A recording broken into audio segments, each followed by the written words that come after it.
What's going on, guys? Welcome back to the channel and to the shop. It's time that we get back on the tow mower today after the long weekend, and all the parts are finally here, so we're finally going to get it finished up. So I'll turn you around and give you a quick rundown of the plan. Okay, so the plan for the day is the new pulley just came in direct from Swisher, it appears. Just kind of occurred to me it's not worth the time and expense of spraying potentially a whole can of deep creep on that pulley to get it to maybe move when even if it does move, it's going to be loud and probably break shortly after. That's how seized up it is. So we're going to go ahead and probably end up cutting that out of there, putting a new tensioner pulley on. The new belt is here. And the first thing I wanted to do today before rolling this inside out of the rain is remove a wheel and tire and then take one from our donor mower over there and see if that's going to work out so that we can get the new wheels on in order to roll it inside. So I'm just going to start by popping this off. Luckily it's a nice easy one. Most of these are with either a C-clip or a cotter pin. Of course, our cotter pin is a little bit stuck in there, but it is going to come out. I'm going to run in and get a hammer. The way I like to do these is put the needle nose in the hole there and then pound upwards on the needle nose to get the cotter key out. So anyway, I'll get this out, get the other one over here, and we'll see if it fits. All right, small change of plan. These are our donor wheels and tires. They are a little bit different because the originals, the inside of the rim, I guess you'd say, the hub or axle, is almost flush with the tire. On the donors, we're probably an inch inside of the tire.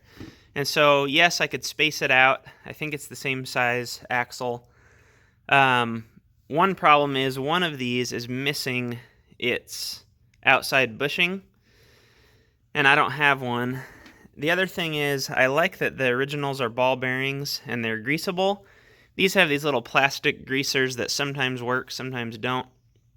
And also, they have the valve stem on the inside, which I'm not a huge fan of.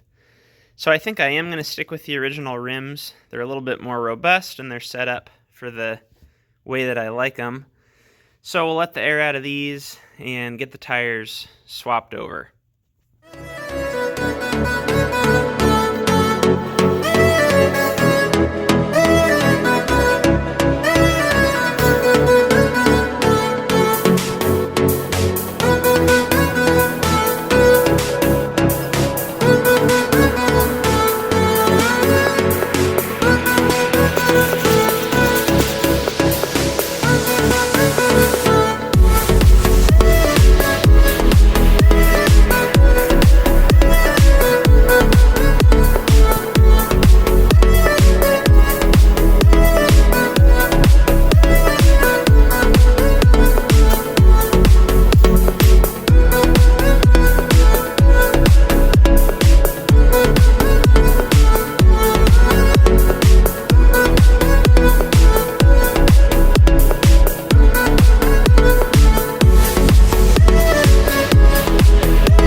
Normally, those aren't quite that bad, but here's why. We had full rest so the tire wasn't sliding on and off nicely. I've actually got a new tool. It's not here right now, but it's an angle grinder with a wire wheel on it. I'll try doing this on my bench grinder with the wire wheel. If not, after lunch I'll bring that tool back. So we'll cut the old valve stem out and see how that goes. Well, I will say it's kind of a shame these rims aren't going to work out on the replacements because they're in much better condition, but here's what I was able to do on our old ones, I got the new valve stem in, and mainly just cleaning up the bearing edge here, as well as I took the wire wheel right around there, so that's going to seal nice. Since it's not a tube type application, we're okay leaving this a little bit rusty. It doesn't look like there's any holes or anything, so it should hold air. We'll go ahead and get the new tire on and see what happens.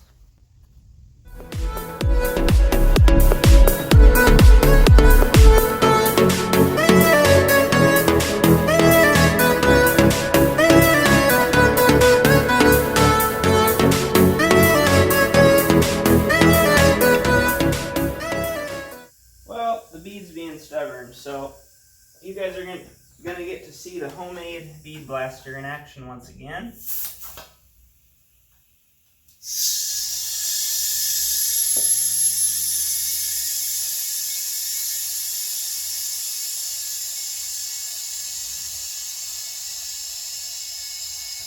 Better get my hearing and eye protection.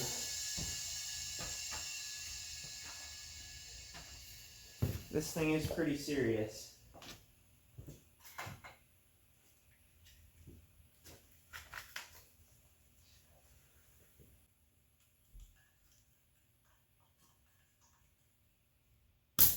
Alright, let's see what we can do here.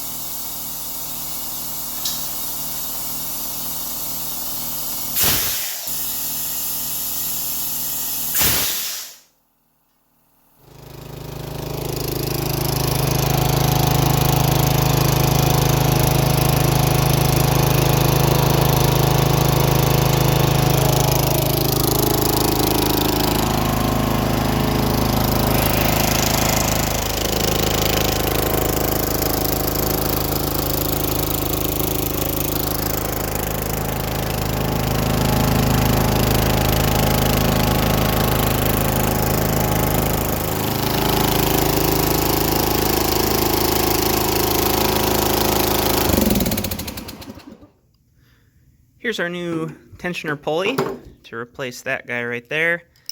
I'm hoping I can get the bolt out without too much struggle. Otherwise, we're going to have to get out some cutting tools. So we'll see what happens. Let me give you a spot to watch here. This pulley does turn after trying it out for a while with channel locks and greasing it up and everything like that. Sorry about the blue box in the corner of your screen. Try to get you the best possible. Anyway, it'll turn just like that much and then it quits and grinds and not worth it. Let's see what we can do here.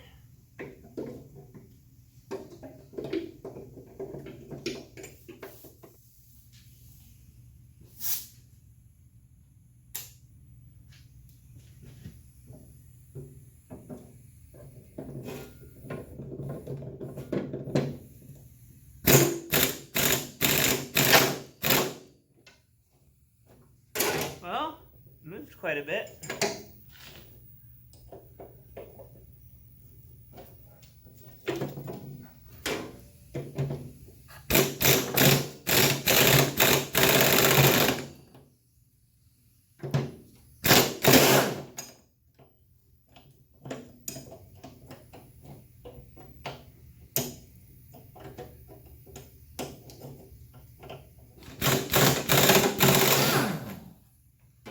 There, we got it. Okay, let's assess. So what's going on here is there's two springs. One is kind of our return spring, and then one goes the other way, so that when you actually tension this, it's held. The spring wraps around under here, and it's actually holding it in a tensioned position. The one came off in okay condition. The other one kind of spun off and broke, so we'll re-bend that to hopefully make it work. But in the meantime, Gotta try and get this pulley out of here.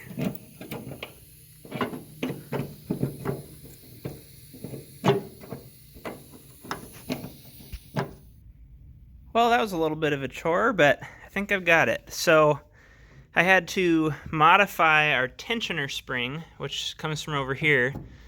It's interesting, this is attached to the spring, it's not the rod directly. That gives you a little bit of spring relief.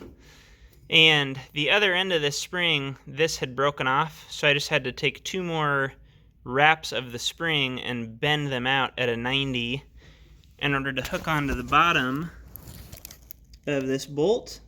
And then you can see our other one coming in from the right there. That's our return spring, and it has a hook attached. I think it's an identical spring over here to the tensioner side, with the exception of this hook in addition. So now we've got it all on and tightened down. We pull our tensioner, that spring gets tight. It's kind of odd how it rubs right there, but that's just the way they did it.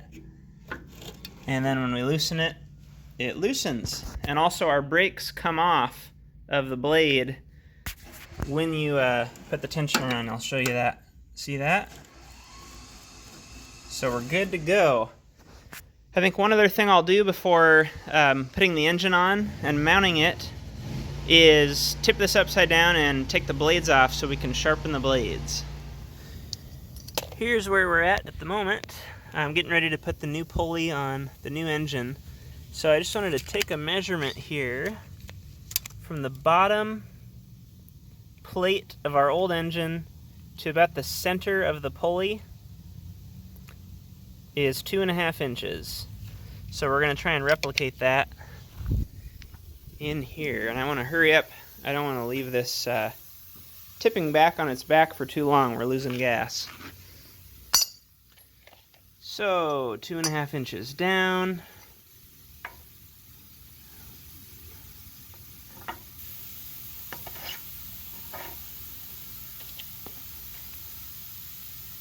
I think I'll actually put the set screws on the top. It's going to be a little bit better. Line up our keyway.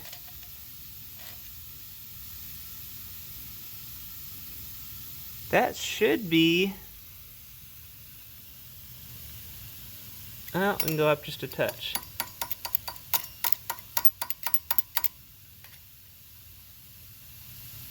That should be about right. So I'm just going to slide in the key and we'll get that locked in here momentarily. And then meanwhile, I've got our new belt routed, ready to go on.